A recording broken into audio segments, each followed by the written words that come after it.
Hello बच्चों, स्वागत करता हूं सभी का न्यू एकेडमी के इस यूट्यूब चैनल पर। आज के इस वीडियो में हम हमारे क्लास 10 मैथ्स की जो वन शॉट रिवीजन की सीरीज है उसको कंटिन्यू करते हुए चैप्टर 4 को डिस्कस करने वाले हैं। चैप्टर 4 क्वाड्रेटिक इक्वेशन से रिलेटेड है। एनसीईआरटी में इस चैप्टर से रिलेटेड जितने भी टॉपिक हमें गिवन है उन सभी टॉपिक्स को हम डिस्कस करेंगे विद 2022-23 सीबीएसई क्वेश्चंस। ओके। इससे पहले हम चैप्टर 1 to 3 को ऑलरेडी डिस्कस कर चुके हैं। अगर आपने नहीं देखा है तो डिस्क्रिप्शन में आपको उनका लिंक मिल जाएगा, आप डायरेक्ट वहां जाके देख सकते हैं। सीबीएसई 2022-23 के सभी पेपर्स को हमने डिस्कस किया है हमारे यूट्यूब चैनल पर। अगर आप किसी भी क्वेश्चन पेपर के किसी भी सेक्शन के किसी भी पर्टिकुलर क्वेश्चन को देखना चाहते हैं तो उन वीडियोस पे आप जाके डायरेक्ट देख सकते हैं। जो प्लेलिस्ट है उसका लिंक आपको डिस्क्रिप्शन में मिल जाएगा। चैनल को अगर सब्सक्राइब नहीं किया है तो चैनल को सब्सक्राइब कीजिए, बेल आइकन को प्रेस कीजिए ऑल नोटिफिकेशन के लिए, जिससे जब भी हम नया वीडियो अपलोड करें आपको उसका नोटिफिकेशन मिल सके। तो चलिए स्टार्ट करते हैं चैप्टर 4 क्वाड्रेटिक इक्वेशंस को।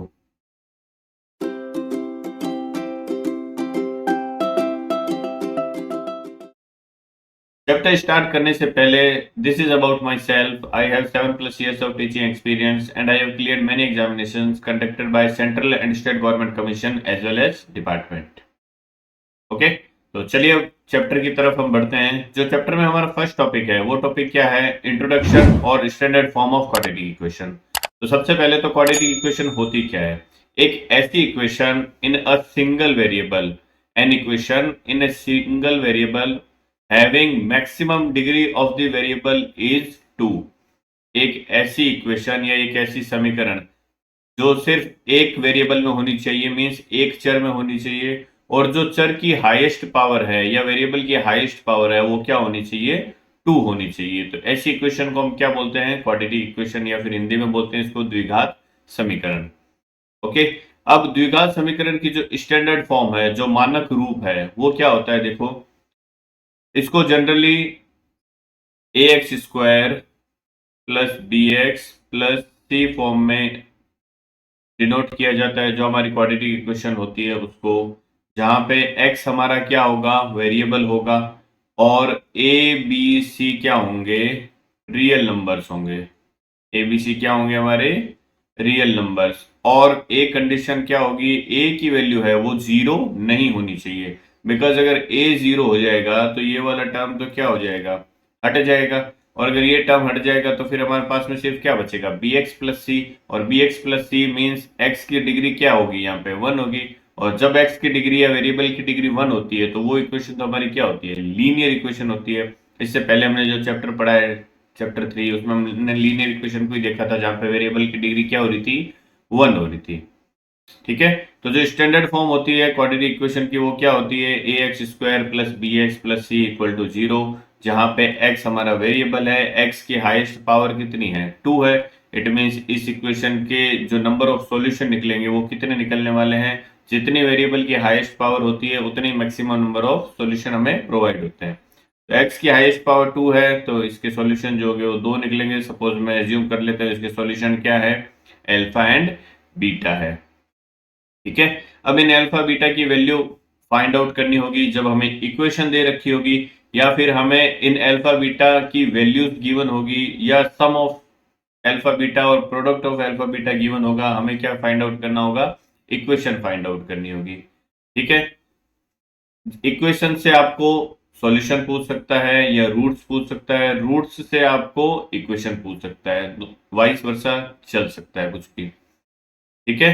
अब इनके सॉल्यूशन निकालने का जो तरीका है हमारे जो बुक में गिवन है वो क्या है? फैक्टराइजेशन मेथड दे रखा है। बट इसके अलावा जो श्रीधराचार्य फॉर्मूला है वो आपको एटलीस्ट पता होना चाहिए। क्या होता है श्रीधराचार्य फॉर्मूला?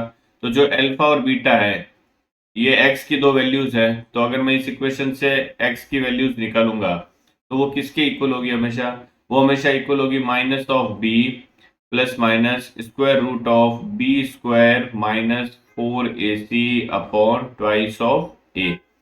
अब देखो यहाँ पे x की दो वैल्यूज मिल रही है हमें, एक प्लस की और एक माइनस की। एक बार हम प्लस को यूज लेंगे तो x की एक वैल्यू मिलेगी, और एक बार हम माइनस को यूज लेंगे तो x की दूसरी वैल्यू मिलने वाली है हमें। ठीक है। अब एक आपको इस ये जो क्वाड्रेटिक इक्वेशन गिवन है इसका आपको ग्राफ एटलीस्ट पता होना चाहिए कि ग्राफ कैसा बनेगा। ठीक है, तो क्वाड्रेटिक का जो ग्राफ बनता है वो पैराबोलिक ग्राफ बनता है। पैराबोलिक ग्राफ का मतलब इस तरीके का ग्राफ बनेगा। ठीक है, अब या ये इस तरीके का बनेगा, या माउथ ओपन डाउनवर्ड होगा, या माउथ ओपन अपवर्ड होगा, या माउथ ओपन डाउनवर्ड होगा। तो माउथ ओपन अपवर्ड कब होगा? जब एक्स स्क्वायर का कोफिशिएंट मींस स्मॉल ए जो है वो 0 से बड़ा होगा। जब स्मॉल ए 0 से बड़ा होगा तो माउथ ओपन अपवर्ड होगा। जब स्मॉल ए 0 से छोटा होगा तो माउथ ओपन डाउनवर्ड होगा। मींस एक्स स्क्वायर का कोफिशिएंट अगर पॉजिटिव है तो mouth open upward, x square का कोफिशिएंट अगर नेगेटिव है तो माउथ ओपन डाउनवर्ड होने वाला है। ठीक है, अब आप ग्राफ को देखकर डायरेक्ट बता सकते हो कि इसके जो रूट्स हैं उनका नेचर क्या होने वाला है। वैसे हम यहाँ इस चैप्टर में आगे पढ़ने वाले हैं नेचर ऑफ द रूट्स को, बट आपको अगर ग्राफ गिवन है और पूछ लिया जाए कि nature of the roots of the given quadratic equation presenting the graph is known as, ठीक है, तो आपको डायरेक्ट ग्राफ देख के भी पता लगना चाहिए कि जो रूट्स बनेंगे वो किस टाइप के होने वाले हैं। तो एक चीज बताओ, ये ग्राफ जो है ये सपोज हमारी एक्स एक्सिस है और ये वाई एक्सिस है, तो आपको Y equal to A X square plus B x plus C क्या दे रखा है, एक क्वाड्रेटिक इक्वेशन दे रखा है जिसमें y की जो वैल्यू है वो A X square plus B x plus C के इक्वल है। तो जब इसका ग्राफ कंप्लीटली एक्स एक्सिस के या तो ऊपर दे रखा है या नीचे दे रखा है, तो इस केस में ये जो ग्राफ है वो एक्स एक्सिस को कहीं पे भी कट नहीं कर रहा। और जब तक ग्राफ एक्स एक्सिस को कट नहीं कर रहा है इट मीन्स उसके कोई भी एक्स की रियल वैल्यूज हमें नहीं मिल रही है। ठीक है, बिकॉज रियल वैल्यू हमें जब मिलेगी तो उसका जो ग्राफ होगा वो या तो एक्स एक्सिस को टच करेगा या फिर एक्स एक्सिस को कट करके जाएगा। तो इन दोनों ग्राफ में हमें ये दिख रहा है कि या तो ग्राफ एक्स एक्सिस के कंप्लीटली ऊपर है या फिर एक्स एक्सिस के कंप्लीटली नीचे है। तो इस टाइप का अगर ग्राफ होता है तो उस केस में हमारे जो क्वाड्रेटिक इक्वेशन है उसके जो रूट्स होंगे वो कैसे होंगे? इमेजिनरी रूट्स होंगे, ध्यान रखना, इमेजिनरी रूट्स होंगे डायरेक्ट ग्राफ से। अब सपोज आपको ग्राफ कुछ इस तरीके का दे रखा है, ये सपोज ग्राफ कुछ ऐसा है या फिर ग्राफ कुछ ऐसा दे रखा है। इट मींस ग्राफ जो है वो क्या कर रहा है, दो पॉइंट पे एक्स एक्सिस को कट करके जा रहा है। ये दो पॉइंट हो गए, इसके लिए क्या है, A greater than zero. Mouth open downward है तो इसके लिए क्या है, ए लेस देन जीरो है। बट ग्राफ जो है वो एक्स एक्सिस को कितने पॉइंट पे कट करके जा रहा है, दो पॉइंट पे कट करके जा रहा है। तो इट मीन्स जब ग्राफ आपको ऐसा गिवन हो तो उस केस में जो रूट्स आएंगे वो हमेशा क्या होंगे, रूट्स एक तो रियल होंगे और एक क्या होंगे, डिस्टिंक्ट होंगे। मीन्स वास्तविक होंगे और भिन्न भिन्न होने वाले हैं। क्योंकि ये देखो एक x की वैल्यू यहाँ मिलेगी हमें x1, एक x की वैल्यू यहाँ मिलेगी x2। सिमिलरली एक x1 यहाँ मिलेगा, एक x2 यहाँ मिलने वाला है हमें। तो ग्राफ अगर दो डिफरेंट पॉइंट पे कट कर रहा है एक्स एक्सिस को तो उस केस में हमें x की दो वैल्यूज मिलेगी। दोनों वैल्यूज क्या होगी, जो हमें इक्वेशन गिवन होगी उसके रूट्स होंगे। एक और क्या तरीका हो सकता है, सपोज जो हमारा ग्राफ बन रहा है वो एक्स एक्सिस को सिर्फ टच करके चला जाए, या तो ऐसे और या फिर कुछ इस तरीके से। ठीक है, तो इस केस में क्या है, फिर से ए ग्रेटर देन जीरो है हमारा, बिल्कुल है, और इस केस में ए लेस देन जीरो है बिकॉज माउथ ओपन डाउनवर्ड है। अब यहाँ देखिए जो ग्राफ है वो एक्स एक्सिस को सिर्फ एक ही पॉइंट पे टच करके जा रहा है। ठीक है, टच करके जा रहा है, इट मीन्स एक्स की जो वैल्यू है x1 और x2 वो दोनों क्या हो गई, एक दूसरे के इक्वल हो गई है। तो इस केस में जो रूट्स होंगे क्वाड्रेटिक इक्वेशन के वो क्या होंगे, एक तो रियल होंगे बिकॉज एक्स के एक्सिस को एटलीस्ट टच तो कर ही रहा है, एक्स एक्सिस को टच कर रहा है, इट मीन्स एक्स की जो हमें वैल्यूज मिलेगी वो क्या मिलेगी, रियल मिलने वाली है। बट वो दोनों वैल्यू क्या होगी, एक दूसरे के इक्वल होगी। तो इस केस में जो एक्स जो रूट्स होंगे वो क्या होंगे, रियल होंगे और इक्वल होने वाले हैं। इस केस में भी x1 और x2 क्या होंगे, दोनों एक दूसरे के इक्वल होने वाले हैं। ठीक है, तो इस तरीके से हम कोई भी इक्वेशन अगर हमें दे रखी है तो उस इक्वेशन को डायरेक्ट देख के हम बता सकते हैं कि उस इक्वेशन के जो रूट्स आएंगे वो कैसे होने वाले हैं। हम अगर ग्राफ गिवन है तो ग्राफ को डायरेक्ट देख के बताया जा सकता है। अगर हमें सिर्फ इक्वेशन दे रखी है तो हमें ये उस इक्वेशन को डायरेक्ट देख के बता सकते हैं कि इस इक्वेशन का जो ग्राफ होगा वो माउथ ओपन अपवर्ड होगा या माउथ ओपन डाउनवर्ड होगा। जो एक्स स्क्वायर का कोफिशिएंट है वही हमें बताएगा कि माउथ ओपन अपवर्ड होगा या माउथ ओपन डाउनवर्ड होने वाला है। ठीक है, तो ये क्वाड्रेटिक इक्वेशन के इंट्रोडक्शन से रिलेटेड हो गया। कैसे हमें रूट्स फाइंड आउट करना है, एक तरीका हम यहाँ पढ़ेंगे फैक्टराइजेशन का। अगर वो तरीका कभी कभी क्या होती है, क्वाड्रेटिक इक्वेशन कुछ कॉम्प्लिकेटेड हो जाती है, फैक्टर नहीं बन पा रहे, तो हम क्या करेंगे, फिर ये वाला फॉर्मूला यूज लेंगे जो श्रीधराचार्य फॉर्मूला है। ये फॉर्मूला हर एक जगह पे यूज होने वाला है, ध्यान रखना। ठीक है, तो अब देखते हैं क्वेश्चन जो सीबीएसई ने पूछे हैं इस टॉपिक से रिलेटेड। क्वेश्चन हमें गिवन है, which of the following is not a quadratic equation. जो हमें चार ऑप्शन गिवन है, पूछा है कौन सी क्वाड्रेटिक इक्वेशन नहीं होगी। तो मैंने अभी आपको बताया क्वाड्रेटिक इक्वेशन के लिए क्या होना नेसेसरी है। जो हमारा वेरिएबल है, मींस एक्स है, यहाँ वेरिएबल सभी एक्स ले रखे हैं, उसकी हाईएस्ट डिग्री क्या होनी चाहिए, 2 होनी चाहिए। अगर किसी भी इक्वेशन में वेरिएबल की हाईएस्ट डिग्री 2 है तो वो इक्वेशन जो होगी वो क्या होने वाली है, क्वाड्रेटिक इक्वेशन होने वाली है। अगर मैं फर्स्ट ऑप्शन को देखता हूँ, देखिए फर्स्ट एक्शन ऑप्शन अगर मैं देखूं तो ये क्या हो जाएगा, इसको सिंप्लीफाई करता हूँ, 2x-1 का whole square means x square minus 2x plus 1 equal to क्या दे रखा है, 4x square minus 2x plus 1। अब इसको मैं फर्दर सिंप्लीफाई करूंगा तो देखो यहाँ 2x स्क्वायर बनेगा और यहाँ 4x स्क्वायर है, तो 4x स्क्वायर में से 2x स्क्वायर सब्ट्रैक्ट हो जाएगा तो 2x स्क्वायर वाला टर्म बनेगा ये। इट मीन्स ये तो क्वाड्रेटिक इक्वेशन रहेगी। सेकंड ऑप्शन देखिए, ये माइनस ऑफ एक्स स्क्वायर है, ये प्लस ऑफ एक्स स्क्वायर है, तो माइनस एक्स स्क्वायर इस तरफ ट्रांसफर होगा तो ट्वाइस ऑफ एक्स स्क्वायर बनेगा यहाँ पे भी, और माइनस ऑफ 2x बनेगा प्लस 5 बनेगा इसको सिंप्लीफाई करने पे, तो ये भी हमारी क्या है, क्वाड्रेटिक इक्वेशन है। थर्ड ऑप्शन क्या दे रखा है, √2 of x plus √3 x square.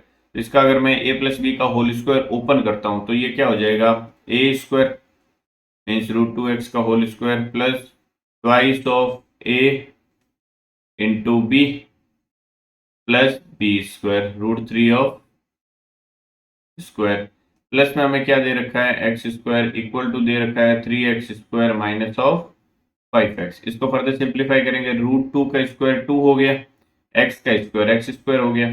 ठीक है, प्लस में ये कितना आ गया, देखो ट्वाइस ऑफ √2 इंटू √3 कितना हो गया, √6 हो गया, तो twice of √6 of x plus √3 का स्क्वायर कितना हो गया, 3 हो गया, plus x square equal to 3x square minus of 5x। 2x square और x स्क्वायर मिलके क्या बना लेगा, 3x square plus twice of √6 of x plus 3 equal to 3x square minus of 5x। अब देखिए 3x स्क्वायर इस तरफ भी है, 3x स्क्वायर इस तरफ भी है, तो कैंसिल हो गया, तो x स्क्वायर वाला टर्म यहाँ पे क्या हो गया है, कैंसिल हो गया है, तो आपके पास सिर्फ क्या बचेगा, ये माइनस 5x को आप इस तरफ ले आओगे तो x कॉमन आ गया, ट्वाइस √6 प्लस का 5 हो जाएगा और प्लस 3 इक्वल टू 0। तो ये जो बनेगी हमारी क्या बन जाएगी, लीनियर इक्वेशन बन जाएगी। इट मीन्स इस केस में जो हमारी क्वाड्रेटिक इक्वेशन है वो क्या हो गई, एक्स स्क्वायर का टर्म हट गया तो क्वाड्रेटिक इक्वेशन बची नहीं, तो जब नहीं बची तो क्या बन गई हमारे पास में, लीनियर इक्वेशन। तो यही हमारा क्या हो जाएगा, आंसर हो जाएगा। आपको पूछा है कौन सी क्वाड्रेटिक इक्वेशन नहीं है, तो ऑप्शन सी जो है वो हमारा आंसर होगा इस केस में। फोर्थ ऑप्शन को चेक करने की जरूरत नहीं है, अगर करना चाहते हो तो आप इसका स्क्वायर खोल के ओपन करके देख सकते हो। ठीक है, नेक्स्ट जो इसमें सेकंड टॉपिक आता है उसमें हमें क्या दे रखा है कि solution of quadratic equation by factorisation method. हमें फैक्टराइजेशन मेथड से किसी भी क्वाड्रेटिक इक्वेशन का सॉल्यूशन फाइंड आउट करना है। तो फैक्टराइज कैसे करते हैं, देखिए एक एग्जांपल मैंने ले रखा है, जो आपके जो एनसीईआरटी बुक है उसका एग्जांपल है ये। हमें इक्वेशन गिवन है 2x square minus of 5x plus 3 equal to 0। ये हमें क्वाड्रेटिक इक्वेशन दे रखा है, हमें इसके क्या करने हैं, रूट्स फाइंड आउट करने हैं फैक्टराइजेशन मेथड से। अब फैक्टराइजेशन कैसे करते हैं, देखिए जो भी हमारा कांस्टेंट टर्म है उसको आप स्क्वायर वाले टर्म से मल्टीप्लाई करो। तो अगर मैं कांस्टेंट टर्म को स्क्वायर वाले टर्म से मल्टीप्लाई करता हूं तो हमारे पास में क्या आ जाएगा, 6 ऑफ एक्स स्क्वायर आ जाएगा। अब आपको इस 6x स्क्वायर को 2 पार्ट में क्या करना है, स्प्लिट करना है, और वो इस तरीके से करना है कि प्रोडक्ट करने पे तो हमारा क्या आ जाए, 6x स्क्वायर आ जाए, और ऐड करने पे जो हमारा मिडिल टर्म है क्वाड्रेटिक इक्वेशन का x वाला वो आ जाए। ठीक है, तो क्या क्या फैक्टर हो सकते हैं? पहली बात तो 6x के, एक तो 1 और 6 होगा। अगर मैं मल्टीप्लाई करता हूं तो 6x² आएगा। अब अगर मैं 1 और 6 लेता हूं, सपोज 1 और 6 का मतलब x और 6x, ठीक है। हमें माइनस का 5x चाहिए, इट मीन्स इसको मुझे माइनस का लेना पड़ेगा। बट अगर मैं देखो प्रोडक्ट करता हूं तो माइनस ऑफ 6x² बन रहा है, बट हमें तो प्लस का 6x² चाहिए। बट इसका मतलब ये फैक्टर नहीं हो सकते हैं। और क्या पॉसिबिलिटी है 6x² के? 2x और 3x हो जाए, 2x और 3x हो जाए। प्रोडक्ट करता हूं तो 6x² आता है, ऐड करता हूं तो प्लस का 5x आता है। हमें माइनस का 5x चाहिए, तो मैं दोनों को क्या ले लूं? माइनस का ले लेता हूं। तो अब प्रोडक्ट करता हूं तो प्रोडक्ट तो फिर भी 6x² ही आ रहा है, बिकॉज माइनस माइनस क्या हो गया? प्लस हो गया 6x²। और ऐड करूंगा तो माइनस ऑफ 5x आएगा। इट मीन्स ये जो फैक्टर बनेंगे 6x² के, वो क्या बनने वाले हैं? माइनस ऑफ 2x और माइनस ऑफ 3x। ठीक है, दो पार्ट बनेंगे, -2x और -3x। तो अब आप क्या करो, जो माइनस का 5x है उसकी जगह आप इन दोनों पार्ट को लिख सकते हो। -5x को क्या लिख सकते हो? -2x -3x + 3 = 0। इन दोनों में से कॉमन क्या आ रहा है? 2x कॉमन आ रहा है। क्या बच जाएगा? x - 1। इन दोनों टर्म से क्या कॉमन आ रहा है? एक चीज हमेशा ध्यान रखना, जो फैक्टर पहले वाले टर्म से बन रहा है वही फैक्टर सेकंड वाले टर्म से भी बनेगा, बिकॉज वो फैक्टर आपका ओवरऑल कॉमन आने वाला है। तो -3x और +3 से मैं क्या कॉमन ले लूं? -3 कॉमन ले लिया मैंने, -3 कॉमन ले लिया, -3x में से x बच गया। और यहाँ क्या बच गया? -1 = 0, बिकॉज -3 आपने कॉमन लिया है, तो प्लस से माइनस कॉमन ले लिया तो अंदर भी माइनस बन जाएगा। अब ओवरऑल कॉमन क्या आ रहा है? देखो x - 1 ओवरऑल कॉमन आ जाएगा दोनों टर्म से। फर्स्ट टर्म में क्या बन जाएगा? x - 1 कॉमन आने के बाद में 2x बच गया। सेकेंड टर्म में क्या बच जाएगा? -3 = 0। तो ये क्या बन गए? इस क्वाड्रेटिक के फैक्टर बन गए। अब इन फैक्टर से हमें क्या करना है? रूट्स फाइंड आउट करना है, मींस x की वैल्यूज फाइंड आउट करनी है। तो x के दो फैक्टर बन रहे हैं, एक बार आप x - 1 को क्या कर दो? 0 के इक्वल पुट करेंगे तो x की वैल्यू यहाँ से क्या आ जाएगी? हमारी 1 आ जाएगी। एक बार मैं क्या करूंगा? 2x - 3 को 0 के इक्वल पुट कर दूंगा तो x की वैल्यू यहाँ से क्या आ जाएगी? 3/2। तो ये जो x की वैल्यूज होगी यही हमारे क्या होंगे? इस क्वाड्रेटिक के रूट्स होने वाले हैं। क्वाड्रेटिक के रूट्स क्या हो जाएंगे? 1 और 3/2। ये हमारा सॉल्यूशन हो जाएगा इस क्वाड्रेटिक इक्वेशन का। ओके, नेक्स्ट क्वेश्चन देखते हैं। अब नेक्स्ट क्या दे रखा है हमें? The roots of the equation are, हमें एक क्वाड्रेटिक इक्वेशन गिवन है, हमें उसके क्या करने हैं? रूट्स फाइंड आउट करने हैं। तो फैक्टराइजेशन मेथड हमने पढ़ा है अभी, उसी से कर लेते हैं। x² + 3x - 10 = 0। ये क्वाड्रेटिक इक्वेशन गिवन है। क्या करना है? जो कांस्टेंट टर्म है उसको स्क्वायर वाली टर्म से मल्टीप्लाई करना है, मींस -10x² हो गया। अब इसको हमें दो पार्ट में स्प्लिट इस तरीके से करना है कि प्रोडक्ट करने पे -10x² आए और ऐड करने पे प्लस का 3x आए। तो 10x² के क्या क्या फैक्टर बन सकते हैं? एक तो 2x बन सकता है और 5x बन सकता है। ठीक है, 2 और 5। हमें प्लस का 3 चाहिए और प्रोडक्ट करने पे माइनस का 10 आना चाहिए, है ना। तो मैं क्या करूं? 5x को प्लस का ले लेता हूं, 2x को अगर मैं माइनस का लेता हूं, देखो तो प्रोडक्ट करूंगा तो -10x² बन जाएगा और ऐड करूंगा तो प्लस का 3x आ जाएगा। ठीक है, तो हमारे फैक्टर क्या बन जाएंगे? जो दो पार्ट बनेंगे -10x² के, वो -2x और प्लस का 5x। तो ये हो जाएगा x² +5x -2x -10 = 0। कॉमन क्या है फर्स्ट टू टर्म से? x क्या बच जाएगा? x + 5। लास्ट टू टर्म से क्या कॉमन आ रहा है? -2 कॉमन आ गया, ये बन गया x + 5 = 0। x + 5 ओवरऑल क्या आ गया? कॉमन आ गया। क्या बच गया? फर्स्ट टर्म में x बच गया, सेकंड टर्म में -2 बच गया, = 0। अब एक बार क्या करूंगा मैं? x + 5 को 0 के इक्वल पुट करूंगा, एक बार x - 2 को 0 के इक्वल पुट करूंगा। तो x + 5 को 0 के इक्वल पुट किया तो x की वैल्यू हमारे पास में क्या आ गई? -5। x - 2 को 0 के इक्वल पुट किया तो x की वैल्यू हमारे पास में यहाँ कितनी आ गई? x = 2 आ जाएगा। तो जो रूट्स आएंगे वो क्या आएंगे? 2 और -5। 2 और -5 कौन सा ऑप्शन है? ऑप्शन ए हमारा करेक्ट आंसर हो जाएगा इस केस में। ठीक है, नेक्स्ट जो हमारा क्वेश्चन है वो देख लेते हैं।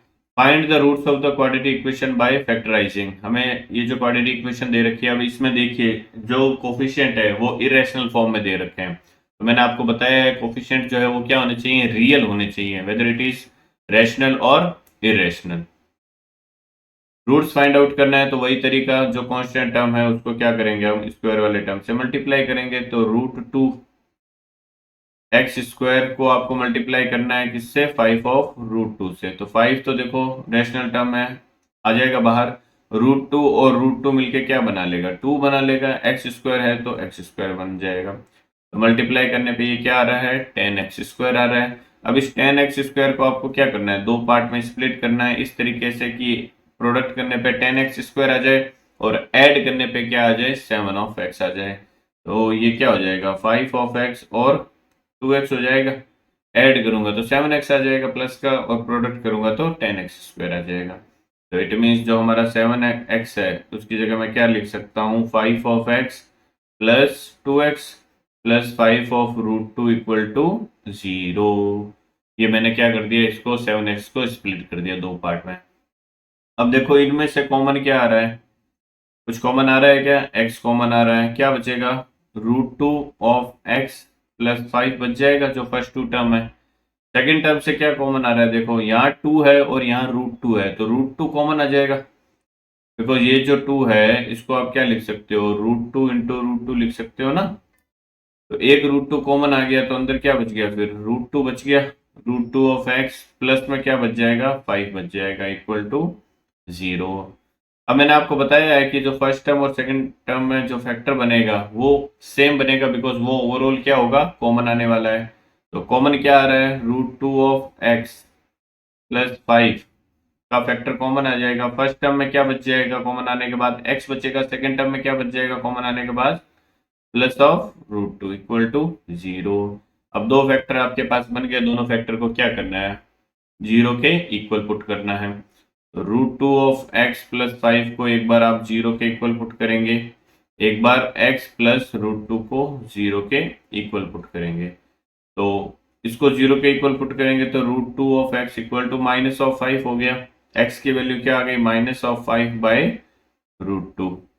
x प्लस √2 को 0 के इक्वल पुट करोगे तो x की वैल्यू क्या आ जाएगी, -√2। तो ये जो होंगे ये क्या बन जाएंगे, रूट्स बन जाएंगे। क्या क्या रूट्स आ रहे हैं, -5/√2 और -√2, ये हमारे क्या बन जाएंगे, फैक्टर बनने वाले हैं, ध्यान रखना। ये आंसर हो जाएगा हमारा इस केस में। ठीक है, नेक्स्ट टॉपिक देखते हैं क्या है। जो हमारा थर्ड टॉपिक है इस चैप्टर में वो है formation of a quadratic equation from given situation. आपको एक सिचुएशन दे रखी होगी लैंग्वेज फॉर्म में, आपको क्या करना है, उससे पहले क्वाड्रेटिक इक्वेशन को जनरेट करना है और फिर उस क्वाड्रेटिक इक्वेशन को सॉल्व करना है with the help of factorisation method, because हमें फैक्टराइजेशन मेथड ही गिवन है। ठीक है, तो देख लेते हैं जो क्वेश्चन पूछे हैं सीबीएसई ने। जो पहला क्वेश्चन है वो क्या दे रखा है, देखो, the sum of the reciprocals of Varun's age in 3 years ago and 5 years from now is 1/3। आपको क्या दे रखी है, 3 साल पहले और 5 साल बाद वरुण की जो एज है उनके एज का रेसिप्रोकल्स का सम 1/3 के इक्वल दे रखा है। फाइंड हिज प्रेजेंट एज, हमें उसकी प्रेजेंट एज फाइंड आउट करनी है। तो सबसे पहले मैं क्या कर लेता हूँ, एज्यूम कर लेता हूँ, जैसे हमने पिछले चैप्टर में किया था। एज्यूम कर लेता हूँ, late the present age of Varun is equal to x years। ठीक है, तो according to question the sum of the reciprocals of Varun's age 3 years ago, तो 3 years ago क्या हो जाएगी, Varun's age 3 years ago, age of Varun equal to क्या हो जाएगी, अभी x साल है तो 3 years ago x - 3 years हो जाएगा। ठीक है, and 5 years from now, 5 years from now, 5 years and क्या हो जाएगी, वरुण की जो एज है वो क्या हो जाएगी, अगर अभी x है तो 5 साल बाद x प्लस 5 हो जाएगी ईयर्स में। अब वो कह रहा है क्वेश्चन में कि इन दोनों एजेस के रेसिप्रोकल का जो सम है वो 1/3 के इक्वल है। तो अकॉर्डिंग टू क्वेश्चन क्या दे रखा है आपको 1/x-3 प्लस 1/x+5, जो एजेस का रेसिप्रोकल्स का सम है वो इक्वल दे रखा है 1/3 के। अब हमें इसको क्या करना है, सिंप्लीफाई करना है। x में क्वाड्रेटिक इक्वेशन बनेगी, उस क्वाड्रेटिक इक्वेशन को सॉल्व करना है और हमें x की वैल्यूज फाइंड आउट करनी है। तो क्वाड्रेटिक इक्वेशन को, तो इसको जो एक्सप्रेशन बना है उसको हम सॉल्व कर लेते हैं। कैसे करेंगे सॉल्व, एलसीएम ले लेते हैं। क्या एलसीएम आ रहा है, x-3 और x+5। तो यहाँ बन जाएगा x+5 प्लस यहाँ बन जाएगा x-3 equal to 1/3। Further simplify करने पे ये क्या बनने वाला है, देखिए ये बन जाएगा 2x और प्लस में 2 डिवाइडेड बाय, इसको मल्टीप्लाई कर देंगे, ये बन जाएगा x², x से x मल्टीप्लाई हो गया x² बनेगा, माइनस ऑफ 3x बन जाएगा, ठीक है, प्लस ऑफ 5x बन जाएगा और माइनस ऑफ 15 बन जाएगा, इक्वल टू क्या दे रखा है आपको 1/3। क्रॉस मल्टीप्लाई कर देंगे तो ये x² -3x+5x क्या बना लेगा, प्लस का 2x -15, ये 1 से मल्टीप्लाई होगा और ये जो 3 है वो यहाँ मल्टीप्लाई हो जाएगा, तो 3 2 जा 6x+6 हो गया आपका। अब इन सभी टर्म को एक तरफ लाएंगे बिकॉज इक्वल के दूसरी साइड में क्या बनाना होता है, 0 बनाना होता है। तो ये क्या हो जाएगा, देखो x² -6x हो जाएगा, इस तरफ आएगा तो प्लस का 2x ऑलरेडी है, तो माइनस का क्या बन जाएगा आपके पास में 4x बन जाएगा। अब ये -15 है, ये 6 प्लस का है तो इधर आएगा तो माइनस का हो जाएगा, तो -15 और -6 मिलके क्या बना लेंगे, -21 इक्वल टू 0। क्वाड्रेटिक इक्वेशन बन गई है हमारी। क्या है quadratic equation, x² -4x -21 equal to 0। अब हमें इस क्वाड्रेटिक इक्वेशन के क्या करना है, फैक्टर बनाने हैं, बिकॉज सॉल्यूशन हमें फाइंड आउट करना है। तो फैक्टर के लिए मैंने आपको बताया कि जो कांस्टेंट वाला टर्म है उसको मल्टीप्लाई करोगे x² वाले टर्म से, तो ये क्या बना रहा है, देखो माइनस ऑफ, अगर मैं मल्टीप्लाई करता हूं तो ये बनेगा -21x²। ठीक है, इसको दो पार्ट में स्प्लिट करना है, प्रोडक्ट करने पे -21x² आना चाहिए और ऐड करने पे क्या आना चाहिए, -4x आना चाहिए। तो क्या बन जाएगा, 7x और 3x क्या बन रहे हैं, मुझे दिख रहा है यहाँ पे वेक्टर बनेंगे। अब किसको प्लस का लेना है, माइनस का 4x चाहिए, तो इसको 7x को माइनस का ले लो, प्रोडक्ट करने पे -21x² बनेगा, ऐड करने पे -4x बनेगा। तो फैक्टर हमारे क्या बन गए यहाँ से, देखिए जो x², 4x जो है वो -7x और +3x में स्प्लिट हो गया, -21 इक्वल टू 0। कॉमन क्या आ रहा है, फर्स्ट टू टर्म से x कॉमन आ गया, x -7 बन गया, +3 कॉमन आ गया, ये x -7 बन गया इक्वल टू 0। तो x -7 क्या हो गया, ओवरऑल कॉमन आ गया। अब देखो यहाँ सॉल्व कर रहा हूँ मैं, x -7 ओवरऑल कॉमन आ गया, क्या बच गया, x+3 इक्वल टू 0। तो एक बार x -7 को आप 0 के इक्वल पुट करोगे और एक बार x+3 को 0 के इक्वल पुट करोगे, तो x इक्वल टू यहाँ से क्या आ जाएगा, 7 आ जाएगा और x इक्वल टू यहाँ से क्या आ जाएगा, -3। अब x इक्वल टू -3 जो है इसको हमें क्या करना पड़ेगा, रिजेक्ट करना पड़ेगा। क्यों, बिकॉज जो x है वो हमारी क्या है, वरुण की एज है और एज कभी भी नेगेटिव में नहीं हो सकती। It means x equal to 3 की वैल्यू जो है वो रिजेक्ट हो जाएगी, x इक्वल टू 7 हमारा क्या हो जाएगा, आंसर हो जाएगा। मीन्स वरुण की प्रेजेंट एज जो है वो क्या होगी, 7 ईयर होगी।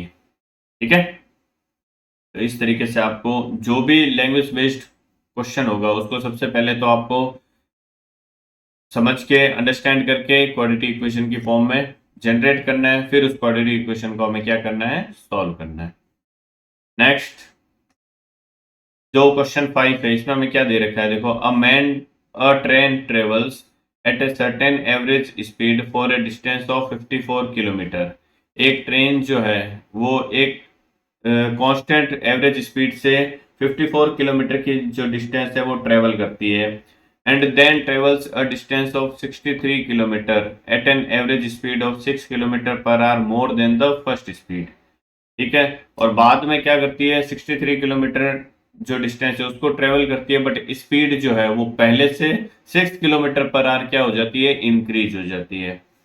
If it takes 3 hours to complete the journey total जो जर्नी है उसको कंप्लीट करने में कितना टाइम लग रहा है, 3 आवर्स लग रहे हैं। तो what was it's first average speed, तो आपको फर्स्ट जो एवरेज स्पीड है वो फाइंड आउट करना है। ठीक है, तो मैं क्या कर लेता हूँ, जो हमें फाइंड आउट करना है उसको हमें एज्यूम कर लेता हूँ। सबसे पहले एज्यूम कर लिया, let the first average speed of the train is equal to x kilometre per hour. ठीक है, जो फर्स्ट एवरेज स्पीड है वो क्या मैंने एज्यूम कर ली, x किलोमीटर पर आवर। आप सभी को स्पीड टाइम डिस्टेंस का फॉर्मूला तो पता ही होगा।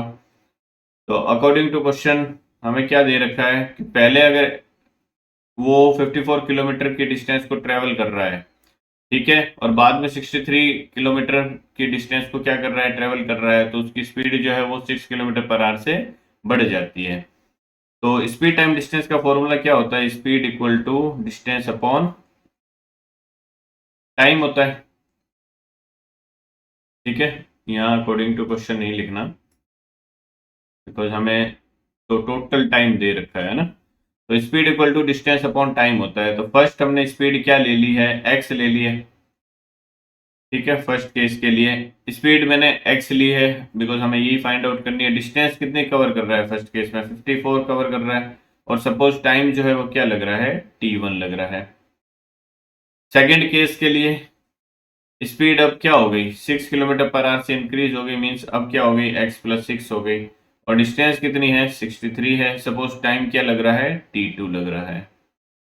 अब हमें क्वेश्चन में क्या गिवन है, according to question, according to question हमें जो टोटल टाइम हो रहा है, जो ट्रेन को कवर करने में लग रहा है दोनों स्पीड से, वो टाइम क्या लग रहा है, 3 आवर्स लग रहे हैं। इट मीन्स टोटल टाइम जो है वो क्या लग रहे हैं, 3 आवर्स लग रहे हैं। तो टोटल टाइम जो होगा वो किसके इक्वल होगा, t1 प्लस t2 के इक्वल नहीं होगा क्या।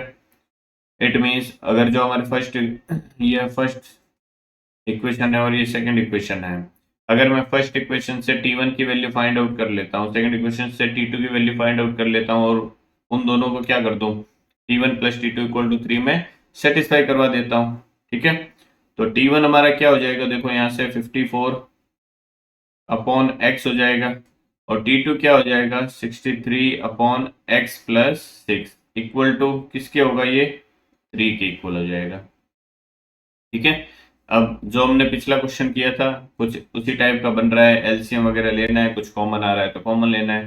तो देखो 54 और 63 में से क्या कॉमन आ जाएगा, 9 कॉमन आ जाएगा, और ये क्या बन जाएगा, 6/x plus 7 upon x plus 6 equal to 3।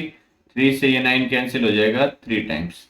तो आपके पास में अल्टीमेटली क्या आ जाएगा जब आप इसको सिंप्लीफाई करोगे, देखो ये आपके पास में आ जाएगा, एलसीएम ले लो, 3 को इक्वल के उस साइड भेज दो तो ये 1/3 हो जाएगा।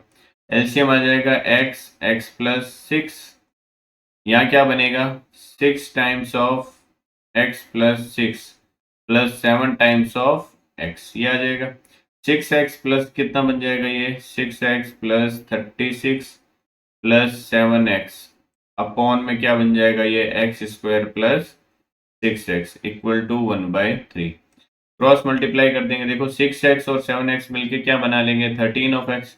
13 ऑफ x इंटू 3 हो जाएगा, तो 39 ऑफ x हो गया, प्लस 36 इंटू 3 कितना हो जाएगा, 108 इक्वल में क्या आ जाएगा, एक्स स्क्वायर प्लस 6x, तो x square plus 6x equal में आ जाएगा। अब सभी टर्म्स को क्या ले जाऊं, मैं एक तरफ ले जाऊं, इक्वल के दूसरी साइड क्या कर लूं, 0 बना लेता हूं।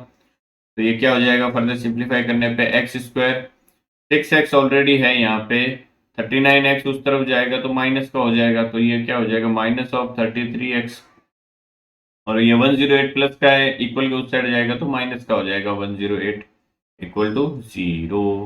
तो ये आपकी क्या बन गई, फिर से एक क्वाड्रेटिक इक्वेशन बन गई है। इस क्वाड्रेटिक इक्वेशन को हमें क्या करना है, सॉल्व करना है। किस मेथड से, फैक्टराइजेशन से। तो सॉल्व करने के लिए क्या करेंगे, जो कांस्टेंट टर्म है -108 उसको एक्स स्क्वायर से मल्टीप्लाई करूंगा तो क्या आ जाएगा हमारा, -108 ऑफ एक्स स्क्वायर। अब इसको दो पार्ट में स्प्लिट करना है, मल्टीप्लाई करने पे -108x² आना चाहिए और ऐड करने पे -33 ऑफ x आना चाहिए। तो क्या हो जाएंगे दो पार्ट इसके, 36x और 3x, बिकॉज 36 को हमने 3 से यहाँ मल्टीप्लाई किया था तभी तो 108 बना था। माइनस का चाहिए, तो दोनों में से कोई एक क्या होगा, 36 या फिर 3 में से कोई एक क्या होने वाला है, माइनस का होने वाला है। एक सेकेंड, इसको थोड़ा क्लियर लिख देता हूँ। ये 36x, दोनों में से एक माइनस का होने वाला है। माइनस का 33x हमें चाहिए ऐड करने में, तो जो बड़ा नंबर है उसको माइनस का ले लो। माइनस का 36x हो जाएगा और प्लस का 3x हो जाएगा। तो हमारे जो फैक्टर बनेंगे वो क्या बन जाएंगे, देखिए x² -36 ऑफ x प्लस का 3x -108 इक्वल टू 0। दोनों में से कॉमन क्या आ रहा है, x कॉमन आ रहा है। ठीक है, यहाँ मैं सॉल्व कर लेता हूँ। देखिए x कॉमन आ गया, x -36 बच गया, और यहाँ क्या कॉमन आ गया, प्लस का 3 कॉमन आ गया, ये x -36 बच गया equal to 0। x -36 overall common आ जाएगा, क्या बच जाएगा, x + 3 इक्वल टू 0। अब x की एक वैल्यू x -36 से आएगी 36, एक x + 3 को मैं 0 के इक्वल पुट करूंगा तो x की वैल्यू आएगी -3।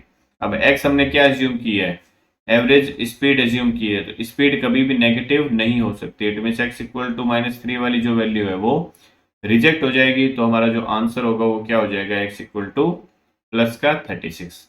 यही हमारा करेक्ट आंसर होने वाला है इस केस में। ठीक है, तो जो एवरेज स्पीड है ट्रेन की वो क्या हो जाएगी, x इक्वल टू 36। ठीक है, नेक्स्ट क्वेश्चन देखते हैं। इस क्वेश्चन में हमें क्या गिवन है, देखिए 2 pipes together can fill a tank in 15/8 hours. दो पाइप जो है वो मिलके एक टैंक को 15/8 आवर्स में भर देते हैं। The pipe with larger diameter takes 2 hours less than the pipe with smaller diameter to fill the tank separately. जो बड़ा डायमीटर वाला पाइप है वो छोटे डायमीटर वाले पाइप को जितना टाइम लग रहा है इंडिविजुअली टैंक को भरने में, उससे 2 घंटे कम समय में भर देता है। ठीक है, find the time in which each pipe can fill the tank separately. तो आपको वो टाइम फाइंड आउट करना है जब दोनों पाइप जो है वो सेपरेटली टैंक को फिल कर देते हैं। तो हमें ओवरऑल जब दोनों पाइप को खोला जाता है टैंक में तो वो दोनों मिलके 15/8 आवर्स में क्या कर देते हैं, फिल कर देते हैं।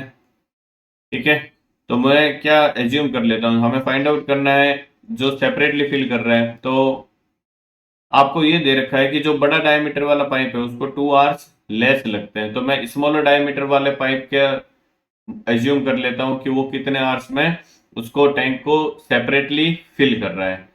तो let the smaller diameter pipe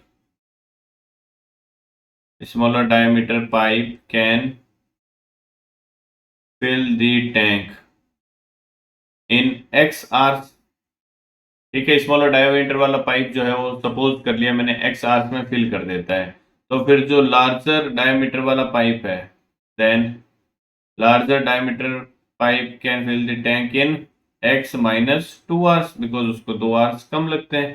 ठीक है, अब कोई भी पाइप अगर किसी टैंक को सपोज 4 घंटे में फिल कर रहा है तो 1 घंटे में वो उस टैंक का कितना पार्ट फिल कर देगा, 1/4 पार्ट फिल कर देगा। सपोज 5 घंटे में कर रहा है तो 1 घंटे में कितना फिल कर देगा, 1/5 कर देगा। अब सपोज ये जो स्मॉलर डायमीटर पाइप है वो x आवर्स में कंप्लीट टैंक को क्या कर देता है, फुल कर देता है। तो 1 hour work of smaller diameter pipe कितना हो जाएगा, स्मॉलर डायमीटर पाइप जो है वो कितना हो जाएगा, 1/x पार्ट हो जाएगा। ठीक है, similarly 1 hour work of larger diameter pipe, अगर लार्जर वाला है x -2 आवर्स में टैंक को कंप्लीट फिल कर रहा है तो 1 आवर में कितना कर देगा, 1/x -2। ओके, अब ये स्मॉलर डायमीटर पाइप और लार्जर डायमीटर वाले पाइप का 1 आवर का हमारे पास में क्या आ गया, वर्क आ गया है। मीन्स एक एक घंटे में दोनों पाइप मिलके टैंक को कितना कितना फिल करेंगे। अब हमें गिवन है कि ये दोनों पाइप मिलके 15/8 आवर्स में क्या कर देते हैं, टैंक को फिल कर देते हैं। तो अगर दोनों मिलके 15/8 आवर्स में टैंक को फिल कर देते हैं तो दोनों मिलके 1 आवर में कितना फिल करेंगे, इसका रेसिप्रोकल। यही तो हम कर रहे हैं। अगर x आर में कंप्लीट फिल कर रहा है तो 1 आवर में 1/x, x आर में x-2 फिल कर रहा है तो 1 आवर में 1/x-2। ये टोटल जो है दोनों मिलके 15/8 आवर्स में अगर फिल कर रहे हैं तो 1 आवर में कितना फिल करेंगे, 8/15। Therefore therefore according to question हमें क्या दे रखा है, जो पाइप स्मॉलर डायमीटर वाला है उसका 1 आवर का वर्क प्लस लार्जर डायमीटर के 1 आवर का वर्क जो है वो किसके इक्वल हो जाएगा, 8/15 के इक्वल होने वाला है। ठीक है, बिकॉज 15/8 आवर्स में कंप्लीट फिल हो रहा है तो 1 आवर में कितना फिल होगा, therefore according to question 1 hour work जो होगा वो क्या हो जाएगा, 1/x plus 1/x-2 equal to x/15।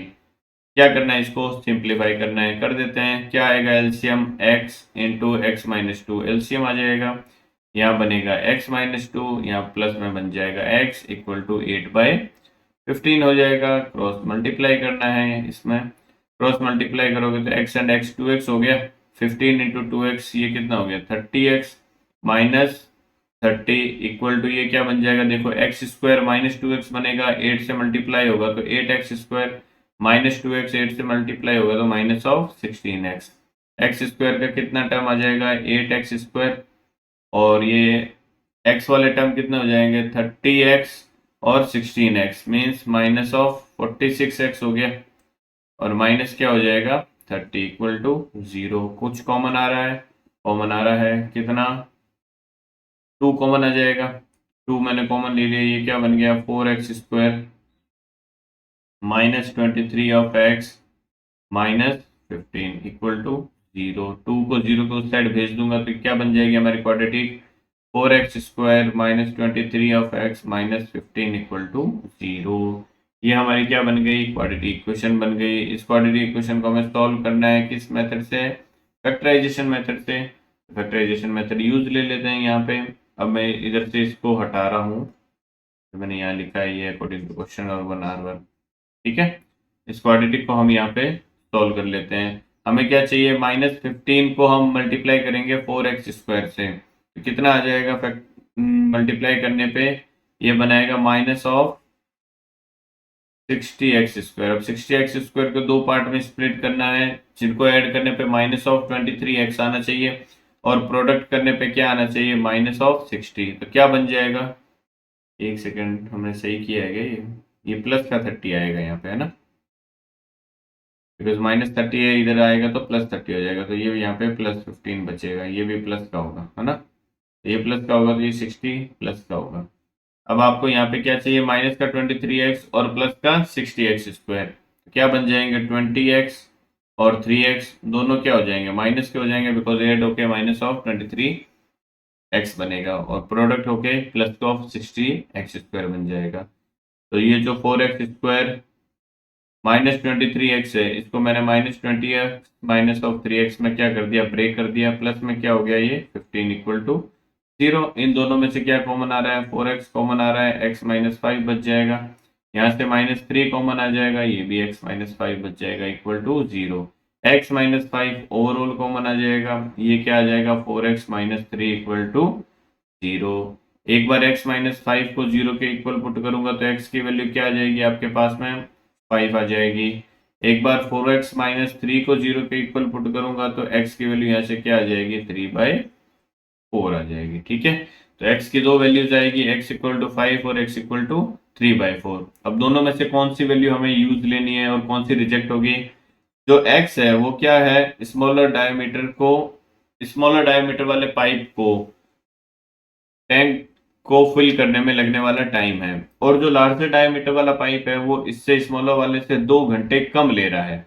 ठीक है, तो अगर स्मॉलर वाला 3/4 आवर्स मीन्स 1 घंटे से भी कम टाइम लेगा तो इससे 2 घंटे और कम लेगा जो लार्जर डायमीटर वाला पाइप है। इट मीन्स लार्जर डायमीटर वाला पाइप तो क्या लेगा, नेगेटिव में टाइम लेगा, जो पॉसिबल नहीं है। इट मीन्स एक्स की ये जो वैल्यू है ये क्या हो जाएगी, रिजेक्ट हो जाएगी। तो आपके एक्स की वैल्यू क्या आप यूज लोगे, x equal to 5 hours.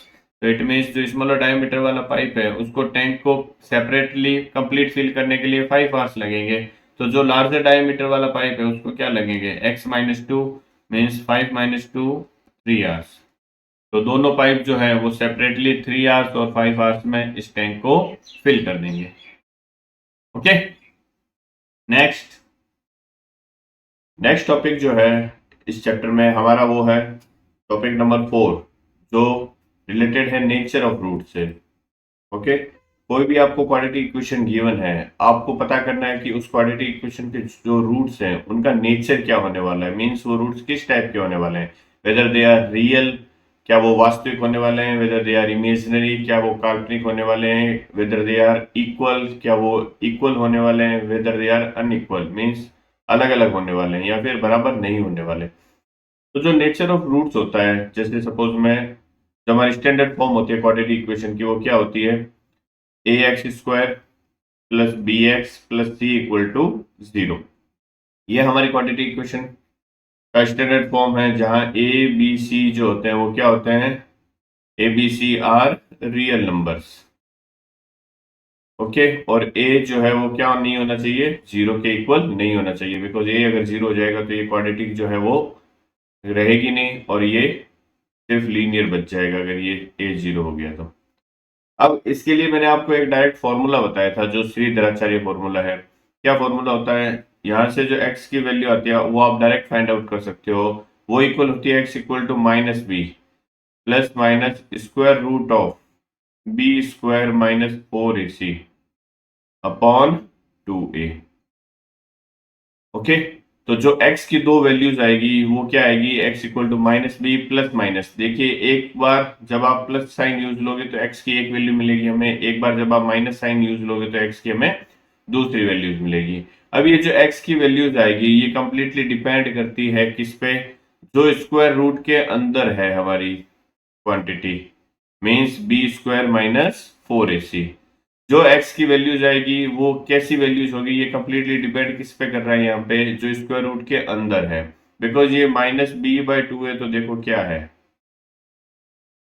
A b सी मैंने आपको रियल नंबर लिए हैं तो x की जो वैल्यू है माइनस बी बाई 2 है तो ऑलवेज क्या आएगा, कुछ रियल नंबर ही आने वाला है।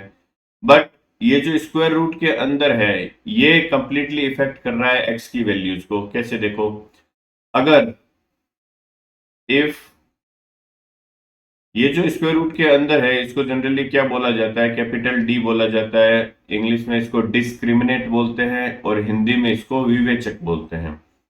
तो अगर ये कैपिटल डी जो है सपोज क्या हो जाए, 0 हो जाए, if capital D means discriminate जो है वो क्या हो जाए, 0 हो जाए, तो उस केस में जो x की वैल्यू आएगी वो क्या आ जाएगी, देखो x equal to minus b by 2 ही बच जाएगा, बिकॉज प्लस माइनस के बाद में जो भी आ रहा है वो क्या बन रहा है, 0 बन रहा है।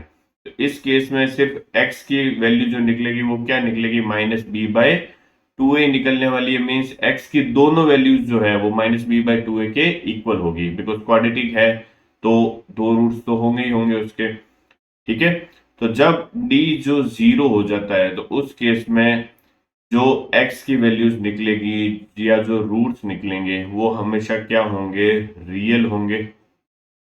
एक तो एंड क्या होंगे, इक्वल होंगे। जो रूट्स है वो वास्तविक होंगे और समान होंगे, रियल होंगे और इक्वल होंगे। ये हमारी फर्स्ट कंडीशन होगी नेचर ऑफ रूट से रिलेटेड। सेकंड कंडीशन क्या है, इफ कैपिटल डी जो है वो ग्रेटर देन 0 हो जाए। अगर कैपिटल डी जो है वो 0 से बड़ा हो जाए, तो 0 से बड़ा होगा तो स्क्वायर रूट के अंदर जो आएगा वो हमेशा क्या आएगा, 0 से बड़ा, मीन्स पॉजिटिव आने वाला है। तो अगर स्क्वायर रूट के अंदर कुछ पॉजिटिव आ रहा है तो ये जो क्वांटिटी बनेगी ओवरऑल स्क्वायर रूट के अंदर वाली ये क्या बनेगी, एक रियल बनेगी। माइनस बी भी रियल है और 2a भी रियल है, तो उस केस में हमें x की दो वैल्यूज मिलेगी, वो क्या मिलेगी, x equal to minus b plus minus square root of capital D upon 2a। ठीक है, तो एक बार आप प्लस यूज लोगे, एक बार आप माइनस यूज लोगे, तो ये जो x की वैल्यू मिलेगी ये कंप्लीटली हमें क्या मिलने वाली है, रियल मिलने वाली है। तो अगर d ग्रेटर देन 0 है तो उस केस में जो रूट्स होंगे वो क्या होंगे, रियल होंगे। एंड एक बार आप प्लस यूज लोगे तो x की एक वैल्यू आएगी, एक बार आप माइनस यूज लोगे तो x की दूसरी वैल्यू आएगी। इट मीन्स जब d पॉजिटिव होगा तो x की हमें दो वैल्यू मिलेगी और दोनों क्या होगी, एक दूसरे के डिफरेंट होगी। मीन्स मैं ये कह सकता हूँ कि d ग्रेटर देन 0 पे रूट्स जो है वो रियल होंगे और डिस्टिंक्ट होंगे, मीन्स वास्तविक होंगे और अलग अलग होंगे। नेक्स्ट थर्ड कंडीशन क्या बनती है, देखो, इफ डी जो है वो क्या हो जाए, लेस देन 0 हो जाए। अगर ये स्क्वायर रूट के अंदर वाली चीज जो है वो नेगेटिव हो जाए, तो स्क्वायर रूट के अंदर कभी भी अगर नेगेटिव क्वांटिटी आ रही है तो ध्यान रखना वो हमेशा क्या होता है, नॉन रियल होता है।